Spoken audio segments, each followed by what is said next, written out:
নমস্কার বন্ধুরা, মায়ের রন্ধনশালা এবং ব্লগার চ্যানেলে আপনাদের সবাইকে স্বাগত।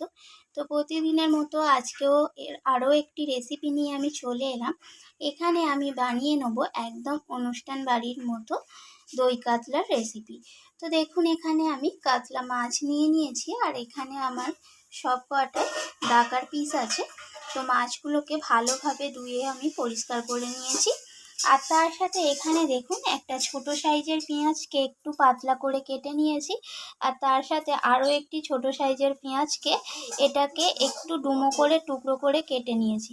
এখন আমি এই পেঁয়াজটাকে পেস্ট করে নেব মিক্সিতে। আর তার সাথে এখানে নিয়েছি আমি টক দই রয়েছে, আর এখানে 7-8টার মতো কাজু বাদাম রয়েছে। তো এটাকেও আমি মিক্সিতে পেস্ট করে নেব। আর তার সাথে দেখুন, এখানে ফোড়নে নিয়েছি শুকনো লঙ্কা, এলাচ আর দারচিনি। তো চলুন এগুলোকে আমি পেস্ট করে নিই, তো তারপর আমি সরাসরি রান্নাতে চলে যাব। সবার প্রথমে আমি মাছটাকে ভালোভাবে লবণ আর হলুদ মাখিয়ে নেব।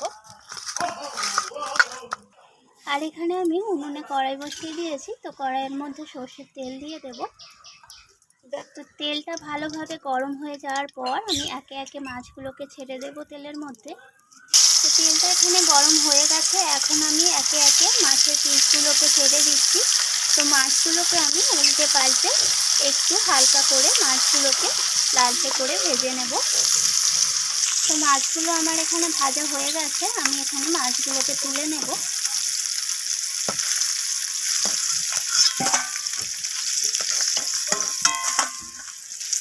এরপর আমি বাকি মাছগুলোকেও দিয়ে দেবো। তো এগুলোকেও একইভাবে আমি ভেজে নেব। তো আমার এই মাছগুলো ভাজা হয়ে গেছে, এগুলোকেও আমি তুলে নিচ্ছি এখন। তো এবার আমি ওই তেলের মধ্যে ফোড়নে দিয়ে দিলাম এলাচ, দারচিনি আর শুকনো লঙ্কা একটা গোটা দিয়ে দিয়েছি। তো ফোড়নটা একটু ভাজা হয়ে যাওয়ার পর আমি এখানে দিয়ে দিলাম কেটে রাখা পেঁয়াজগুলো। তো পেঁয়াজগুলোকে একটু নাড়াচাড়া করে ভেজে নেব, কালারটা চেঞ্জ হওয়া পর্যন্ত।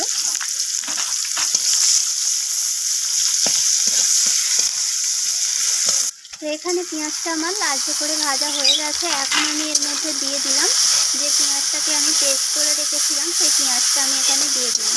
তো দুটোকেই আমি ভালোভাবে কষিয়ে নিচ্ছি, একটু ভাজা ভাজা করে নিচ্ছি। তো এবার আমি এর মধ্যে দিয়ে দেবো প্রয়োজন মতো হলুদ গুঁড়ো,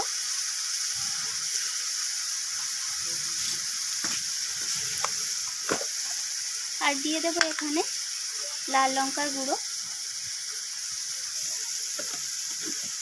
আর দিয়ে দেবো এখানে সামান্য পরিমাণ জিরে গুঁড়ো। এই সমস্ত কিছু মশলা আমি কষিয়ে নিচ্ছি এইভাবে পেঁয়াজের সাথে। আর দিয়ে দেবো এখানে স্বাদ মতো লবণ। তো এবার আমি দিয়ে দেবো এর মধ্যে রসুন বাটা 1/2 চামচের মতো, আর আদা বাটা 1/2 চামচের মতো।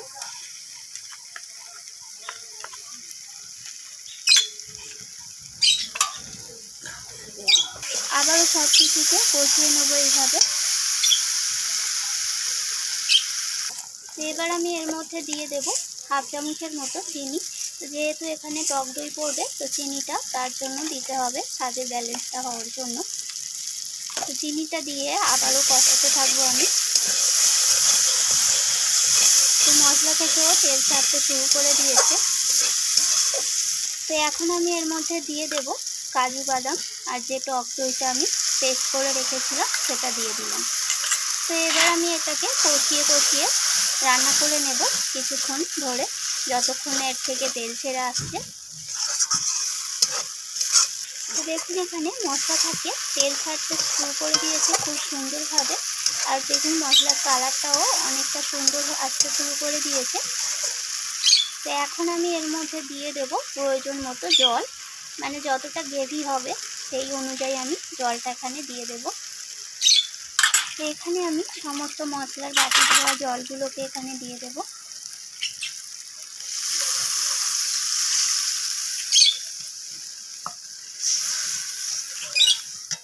তো এবার আমি ভেজে রাখা কাতলা মাছের পিসগুলোকে একে একে দিয়ে দেব।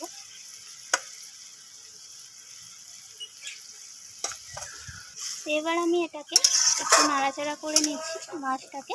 তো একটু ঢাকা দিয়ে আমি এটাকে রান্না করে নেব। তো দেখুন আমি এখানে ঢাকাটা সরিয়ে নিয়েছি, আর এখানে আমি মাছটাকে 5 মিনিটের মতো রান্না করে নিয়েছি। তো এখন আমি এখানে দিয়ে দেব হাফ চামচের মতো একটু ঘি। তো এই ঘিটা দিলে কিন্তু এর মধ্যে ফ্লেভারটা কিন্তু দারুণ আসবে, আর খেতে কিন্তু অসাধারণ স্বাদ লাগবে।